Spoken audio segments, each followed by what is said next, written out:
If you haven't heard of the silent apocalypse, it's time to pay attention. The silent apocalypse is a phenomenon that has been gaining attention in recent years, and for good reason. It refers to the rapid decline in the global population of insects. I get it though, a lot of bugs and insects are disgusting annoyances, so why would you want to save them? Well, it all comes down to keeping us alive.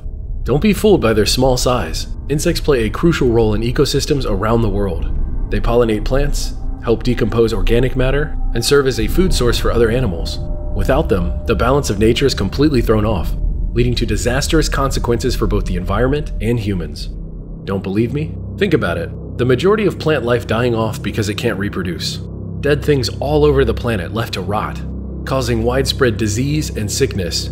Smaller animals starving because of the lack of insects and bugs to eat, causing bigger animals to starve because of the lack of prey because of the lack of bugs and insects, causing humans to starve because of the lack of plants and/or meat to eat, because everything else in the food chain is suffering and dying. It's a vicious cycle that needs to be kept in balance, but the human drive to collect as much money and profit as possible is leading us towards collapse. Us not having any food equals what?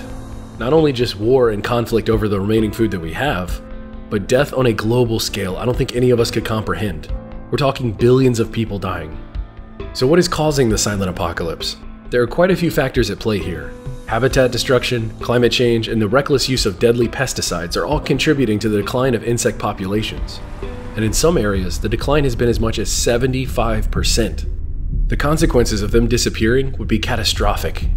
Entire ecosystems destroyed, leading to a ripple effect that would ultimately destroy human life. Sure, it sounds wonderful to not have mosquitoes or bed bugs or fleas or ticks anymore. That would be pretty awesome. But ultimately, it would lead to scarcity, war, dwindling food supplies, cannibalism, starvation, death, famine, disease. The unsanitary conditions alone would spread new and deadly viruses everywhere. I was originally going to say it's honestly hard to fathom the true global effect of this, but now that I'm actually reading all this out, it's not so hard to imagine it. That would be pretty horrible. The silent apocalypse may seem like a distant concern, but it's happening right now. They call it the silent apocalypse because it's quiet and it goes undetected by most. Think about it. When was the last time you were driving and you hit a bug with your windshield? I don't know how old a lot of you are, but when I was a child, bugs splattered all over your windshield was a common thing because there were more bugs. It's so important that governments take action now to address this, by protecting habitats, by reducing carbon emissions, and being mindful of the use of pesticides. With that and so much more, we can hopefully help to stop or reverse this catastrophic event from continuing.